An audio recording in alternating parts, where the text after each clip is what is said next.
Gamer, freelancer, psychopath, यही कहा जाता है ना। जैसे गेमर के पास अपनी गाड़ियाँ खड़ी है ना, जिस मर्जी गाड़ी को इस्तेमाल कर लो, बस इसी तरह गेमर के पास अपनी स्किल्स होती हैं, जिस मर्जी स्किल को इस्तेमाल कर ले। आई समझ में? लोग तो बातें बनाते ही रहेंगे, लोगों का क्या है? जो काम उन्होंने ज़िंदगी में किया नहीं उसे समझेंगे कैसे? तो गेमर की जो लाइफ है ना, सबसे बेस्ट है। अपना गेम, अपना फ्रीडम, अपने स्किल्स, अपना रास्ता। समझ में आ गया? ये होता है फ्रीलांसर, अपने कमरे में बैठ के काम करने वाला। पैसा कैसे कमाते हो? ऐसे कमाते हैं पैसा। घर में बैठे होते हैं, कंप्यूटर लेके स्क्रीन पे खोल के बैठ जाओ। कोई इनबॉक्स पर आए तो मसले हल कर दो, कोई प्रोजेक्ट लेके आए तो प्रोजेक्ट कर दो, कोई मशवरा चाहता है तो मशवरा दे दो, कोई सीखना चाहे तो सिखा दो। पैसे लेते हैं। फ्रीलांसर बनना ये होता है। कौन से स्कूल जाना है, कौन से कॉलेज में जाना है, कौन सी यूनिवर्सिटी में जाना है। कॉलेज, स्कूल, यूनिवर्सिटी और बड़े बड़े टाइकॉन्स फ्रीलांसर के पास आते हैं कि हमारी हेल्प कर दो। फ्रीलांसर इनका मोहताज है या ये फ्रीलांसर के मोहताज है, ये तुम्हें सोचना पड़ेगा। सो लाइफ में डिसाइड कर लो, अपने बच्चों को फ्रीलांसर बनाना है या लेजेंडरी फ्रीलांसर बनाना है। पहली चीज़ ला इलाहा इल्लल्लाह और दूसरी चीज़ मोहम्मद रसूलुल्लाह सल्लल्लाहु अलैहि वसल्लम। तो मुसलमान होना चाहिए बच्चा, ईमान मजबूत हो और अल्लाह पे तवक्कुल हो और अपना बिजनेस हो। That's it. पैसा कमाएगा, किसी के बाप के पीछे नहीं जाएगा। रह गई लड़कियाँ, शादी, अल्लाह खुद ऐसी लड़की से मिला देगा जो उसके लिए बेस्ट होगी। आई समझ में? वो अल्लाह के साथ बेस्ट हो जाए, अल्लाह उसके लिए बेस्ट कर देगा। फिर चाहे कोई कुछ भी कहता रहे, उसके रास्ते निकल ही आता है। खुदकुशी करने की ज़रूरत नहीं है। बस यहाँ तक पहुँचने के लिए मौत के रास्ते से गुजर के आना पड़ा है। आई समझ? ये बैठे बैठाई ये हलवे नहीं मिले। हाँ, अभी भी बहुत सारे लोग हैं जो अभी तड़प रहे हैं, सिसक रहे हैं, परेशान हैं। जैसे कि गज़ा, जैसे कि फ़लस्तीन, जैसे कि कश्मीर, बोस्निया, चीचनिया। क्या करूँ अकेले? आंधी तूफान और जलजले चलाऊँ क्या बैठ कर? वो तो अल्लाह के हुक्म से आते हैं। मैं कोशिश भी करूँ, अल्लाह का हुक्म ना हो तो कुछ भी नहीं होगा। वो तो मुसलमानों को देखना चाह रहा है कि क्या कर रहे हैं ये अक्सर मुसलमान। 2 अरब के करीब हैं और इनके कानों पे जूं नहीं रेंग रही। गेम खेलना चाहते हैं, खेलो, हम भी तो गेम खेल रहे हैं, पर काम भी तो कर रहे हैं। एंटरटेनमेंट से कब अल्लाह ने मना किया?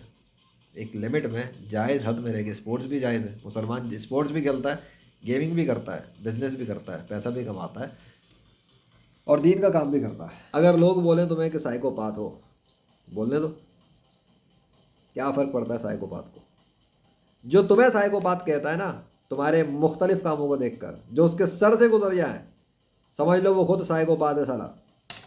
कुएं का मेंढक है, उस कुएं के मेंढक को हजम नहीं हो रहा कि मैंने 50 साल लगाए थे मैं यहाँ तक पहुँचा हूँ, ये इतने से साल में कहाँ से कहाँ निकल के चला गया, तो वो साइकोपाथ ही बोलेगा। और वैसे भी दुनिया के अंदर आज तक जो बड़े बड़े चैंपियंस गुजर के चले गए ना, जिन्होंने इतिहास कायम कर दिया, उनको लोग यही कहते थे, तुम पागल हो। और ये तो छोटे लोगों की बातें हैं, मैं तो हाई हाई कैलिबर के लोगों की बात बताऊं तो इंसानों में तमाम इंसानों के सरदार, तमाम अंबिया के सरदार मोहम्मद रसूलुल्लाह सल्लल्लाहु अलैहि वसल्लम, उनके बारे में लोग काफिरों ने क्या कहा था? हाँ, मैं कहना नहीं चाहता, अब तुम समझ गए। तो हर वो शख्स जो अजीब व गरीब सलाहियतों का मालिक हो, लोग उसको क्या कहते हैं? पागल। क्यों? क्योंकि लोग पागल हो जाते हैं उसको समझने में।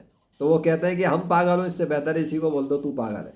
और अगर कोई उनकी जाहिलाना बातों पे यकीन कर ले तो अपना सेल्फ कॉन्फिडेंस लूज कर जाएगा, कि वो सोचेगा मैं पागल हूँ क्योंकि लोग कह रहे हैं मैं पागल हूँ।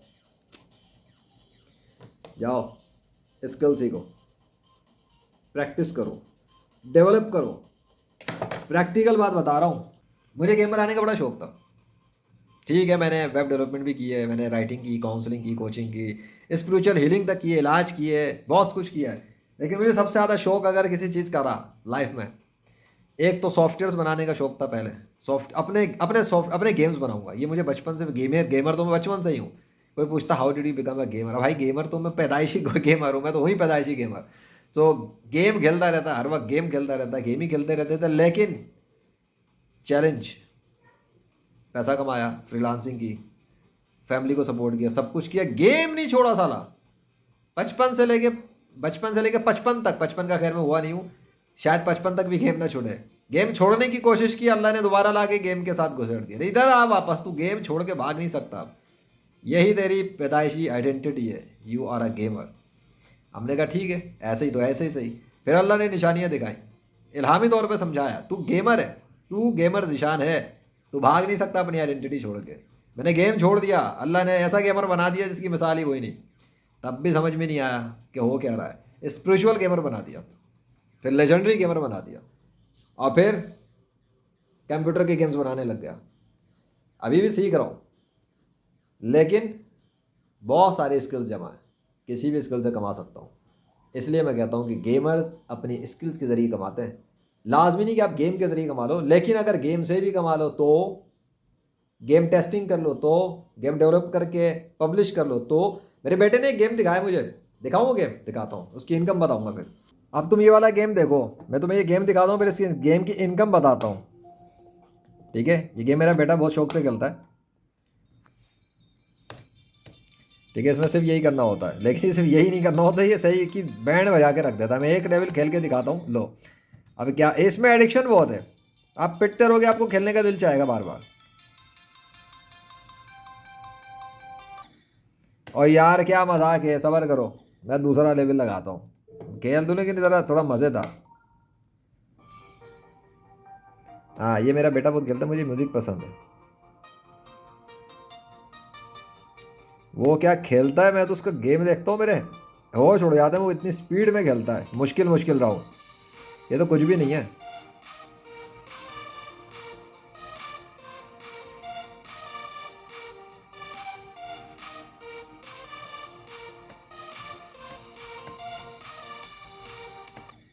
चलो भैया, अब इस गेम की इनकम देखो, कितना लिखा हुआ है ज्योमेट्री डैश का, सरपासिंग 43 से 100 million across mobile and Steam as of 2023 and 2025। इस game the game price around $5 only, achieved over 530 million download by April, total revenue over 21 million on mobile.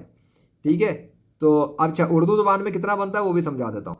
ये बताता है तकरीबन इस गेम ने तकरीबन 34 मिलियन कमाए, 3,04,000 $, हाँ 3,400 नहीं, 3,400 लाख, जो कि तकरीबन पाकिस्तान के 340 करोड़ रुपए बनते हैं। ये अंदाज़ा है, आम अंदाज़ा। और गेम स्टीम पर ही गेम से तकरीबन 28 से 30 मिलियन का नेट रेवेन्यू आ रहा है। मजमूई तौर पे ज्योमेट्री डैश ने 2025 तक तकरीबन 60 मिलियन, 6 लाख नहीं, 6,000 लाख डॉलर या इससे ज़्यादा का बिजनेस किया, यानी बहुत बड़ी रकम। गेमर कितना कमा सकता है? अबे जिसने ये गेम बनाया होगा ना, मैं कहता हूँ बैठ के खा रहा होगा बैठ के, लेकिन उसने गेम बना दिया, और एक गेम बनाया उसमें इसने इतना कमाया है। अब मैं ये नहीं कि, मैं एक बात सुन लो, इसका ये मतलब नहीं कि हर गेम बनाने वाला इतना कमा लेगा। गेम की इंडस्ट्री में कूद पड़ो, बाकी सब कुछ छोड़ दो। ओ भाई, मैं भी अभी गेम से नहीं कमा रहा इतना, टू बी ऑनेस्ट। यह ना समझना मैं गेम से बहुत कमा रहा हूँ, गेम से नहीं, गेम पर मैं मेहनत कर रहा हूँ, गेम डेवलपमेंट कर रहा हूँ, सीख रहा हूँ, प्रैक्टिस कर रहा हूँ। मैंने और भी फील्ड्स में काम किया है, वेब डेवलपमेंट मेरी प्राइमरी फील्ड रही है, फिर मैंने काउंसलिंग, कोचिंग, टीचिंग, रूहानी इलाज, ये सब कुछ किया, मज़ा आया। रूहानी इलाज में मुझे थोड़ा बोरियत फील हुआ, इसलिए कि बीमारियां और जर्म्स और ये सब कुछ मुझे उससे, मैं ऐसा ही करना होता तो फिर मेडिकल डॉक्टर ने बना हुआ बैठा होता, मुझे उससे अजीब लगता है। मेरे लिए रूहानियत वो वाली पावर ठीक है कि इधर कह दिया और कुन फयाकून, अल्लाह के हुक्म से हो जाए और मरीज़ ठीक हो जाए, वहाँ तक ठीक है। इसलिए मैं दुआ करने की सर्विस देता हूँ और कहता हूँ भाई हो गया तो ठीक है, नहीं तो मैंने अपनी रिसोर्सेज, रूहानी टीम या जो भी कुछ चीज़ें मैं फिर उनको इस्तेमाल करता हूँ, या प्रोडक्ट्स जो मेरे पास मेरे जो रूहानी उस्ताद ने मुझे दी थी, मरीज़ उनके ज़रिए ठीक हो जाए अल्लाह के हुक्म से तो ठीक है। बाकी मैं को ऑपरेशन करने वाला डॉक्टर नहीं हूँ, सीधी बात है। रूहानियत मतलब रूहानी ताकत, बस कह दिया, अगर अल्लाह ने चाहा तो हो गया, क्योंकि वो मुर्दों को ज़िंदा करता है, वो तो हड्डियों को ठीक कर सकता है, अल्लाह के लिए मसला नहीं है। तो वो अल्लाह के साथ का मामला है रूहानी इलाज में। ये है मेरे हाथ में, और मेरी नॉलेज जितनी प्रैक्टिस करूँ तो यही मैं सिखाता हूँ कि फ्रीलांसिंग में, अब ये कमरे में मैं बैठा हूँ ना, इस कमरे से बैठकर मैं वीडियोस बनाऊँ, ऑनलाइन टीचिंग करूँ, गेम डेवलपमेंट करूँ, टिकटॉक, फेसबुक, किसी भी सोशल मीडिया पे अपनी video, post, article, text, comment कुछ भी मैं पोस्ट कर देता हूँ, ख़त्म। इनबॉक्स पे लोग मैसेजेस करते हैं, रिक्वेस्ट भेजते हैं, कोई मशवरा चाहता है, कोई स्किल सीखना चाहता है, कोई मजाक उड़ाता है कमेंट में, कोई कुछ भी करे, मुझे क्या फ़र्क पड़ता है, मैं अपने कमरे में बैठा हूँ भाई। यही मैं तुम्हें सिखा रहा हूँ कि अपने काम के बारे में सोशल मीडिया पे वीडियो पोस्ट करो। तुमने कोई लोगो बनाया है, दिखाओ लोगों को, तुमने कोई वीडियो बनाई है, दिखाओ लोगों को, शर्माना छोड़ दो, शर्माने से कुछ नहीं होने वाला। वीडियो पोस्ट करो और लिखो, किसी को काम वीडियो बनवानी है अपने बिजनेस के लिए, ऐड बनवाना है, कुछ है, तुमसे रब्ता करें, लोगो दिखाओ, बोलो किसी को लोगो बनवाना है, तुमसे रब्ता करें, अपना काम दिखाओ और इनवाइट दो। ऑफर दो कि मैं 300 रुपये में लोगो बनाऊंगा, मैं 500 में बनाऊंगा, 5000 में बनाऊंगा, ब्रांड का बनाऊंगा। बनाओ, जहां मर्जी वीडियो पोस्ट करो, हैशटैग लगाओ, लोग अपनी नंगे नाच दिखा रहे हैं, तुम अपने काम दिखा लो यार। प्रोफेशनल तौर पे भी तो चला सकते हो अकाउंट। एजुकेट करने का, टीचिंग का शौक है, टीचिंग भी साथ में शुरू कर दो स्किल के साथ। देखा, इस लोगो बनाने का काम है, डिजाइनिंग आती है, वेबसाइट बनानी आती है, बनाओ। ऑफर्स दो क्लाइंट उन लोगों को जिनके बिजनेस हैं कि आओ हमसे वेबसाइट बनवाओ, तुमसे बनवाएं। और अगर ऑफर दो, किसी को तुम्हारी स्किल सीखनी है तो तुमसे रब्ता करे, पैसे लो और सिखा दो। ज़्यादा से किसी को स्टूडेंट बनने का शौक हो रहा है तो बने स्टूडेंट। फोकस अपना बिजनेस पे ही रखो। क्लाइंट्स के साथ काम करना है, क्लाइंट्स के साथ में अगर टीचिंग भी शुरू करनी है तो ठीक है, फ्रीलांसर भी बनो, टीचर भी बनो। अब मैं गेमिंग करते मैं सारे काम क्यों कर रहा होता हूँ? मैं इतना ज़्यादा गेम नहीं खेलता, पहले बहुत खेलता था। अब तो ये बता रहा हूँ कि गेमर कहाँ से कहाँ पहुँच गया है। आई समझ में? इतनी स्किल सीख ली, इतना कुछ कर लिया, तो भाई कोई आसान है को मैनेज करना है। गेमर वाला माइंडसेट तो है, लेकिन अल्लाह का वादा है। वरना गेमर इतने 100 से ज़्यादा स्किल्स के साथ, किसी के दिमाग उड़ जाएगा, किसी का 100 से ज़्यादा स्किल हो और वो इतने सारे काम करता हो जो कुछ मैं कर रहा होता हूँ। बर्दाश्त ही नहीं कर सकता, दिमाग उसका गया, माल फंक्शन हो जाएगा उसका दिमाग।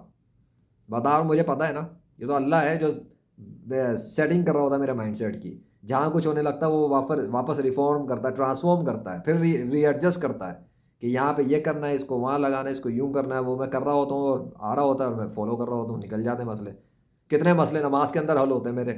नमाज नियत बांध रहा होता हूँ, इधर नियत बांधी है नमाज में को, उधर हल आना शुरू हो जाता है कि ये करना है, यूँ करना है, यूँ करना है। निकल के करता हूँ वहाँ से ये से, वहाँ से यहाँ, पता नहीं सोच रहा हूँ हुआ कैसे, वो वहाँ से देता है। इसलिए कहता हूँ नमाज, एक तो होता है नमाज बेयार बुरे कामों से रोकती है, एक और चीज़ ऐड में ऐड कर लो मेरे तजुर्बे की, कि नमाज हल भी देती है। तो नमाज के ज़रिए अल्लाह की तरफ से हल आते हैं, दिल में उतरते हैं।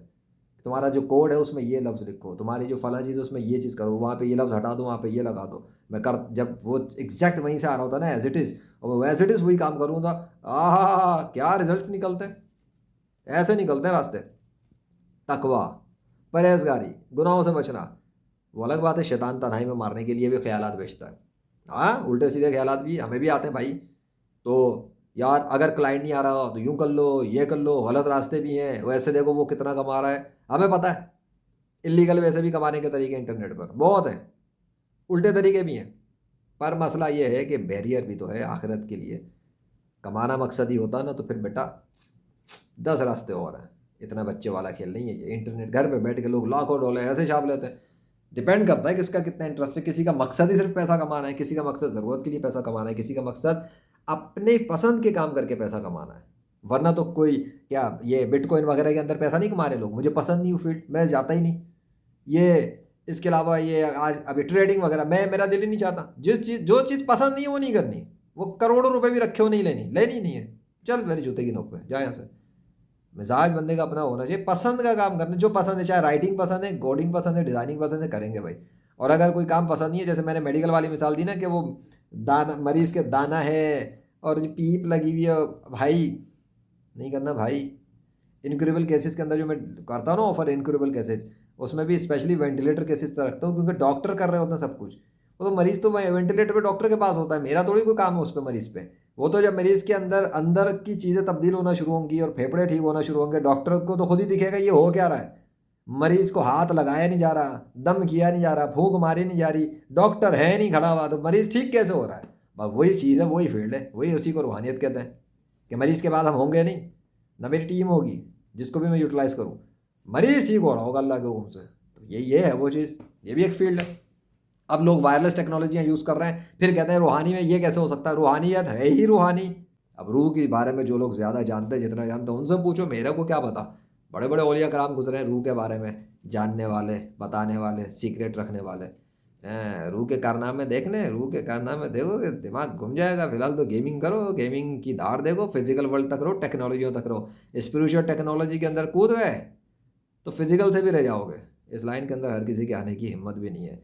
शैतान भी बैठा है और शयातीन भी बैठा है, वो देख रहे होते हैं अच्छा तू आएगा, आ तो सही, इंटर तो हो जा रहा रेलिम में, इंटर तो कर, तू जंप तो लगा। इतने ठुड्डे मारेंगे तुझे कि तू भागेगा यहाँ से। मेरी अम्मी को ये मसला आ गया, मेरे अब्बू का मसला आ गया, मेरे ख़ानदान में ये मसला आ गया, मेरे भाइयों का मसला शुरू, मेरी बीवी का मसला शुरू। आप बोलोगे ये हो कैसा रहा है, वो शयातीन घुस के पिटाई लगाना शुरू करेंगे ना। नुकसानात जब शुरू करेंगे, कारोबार ख़त्म करने के लिए, बीमारियां शुरू करने के लिए, और ये लड़ाइयाँ झगड़ा पैदा करने के लिए, आपके होश आपको कि यार किसी ने जादू ही किया, भाई हर जगह जादू नहीं होता। इब्लीस क्या अंडे बेचने के लिए बैठा हुआ है? टारगेट पे रखता है रेडार के साथ फोकस करके, ये है वो साला इस घर में बैठा हुआ है, इसको तो छोड़ना नहीं है। और ख़ास तौर पे अगर वो बंदा दीन इस्लाम के लिए काम कर रहा हो, इब्लीस का तो पक्का दुश्मन है वो, पैदाइशी पक्का लंगोटिया यार है दुश्मनी में।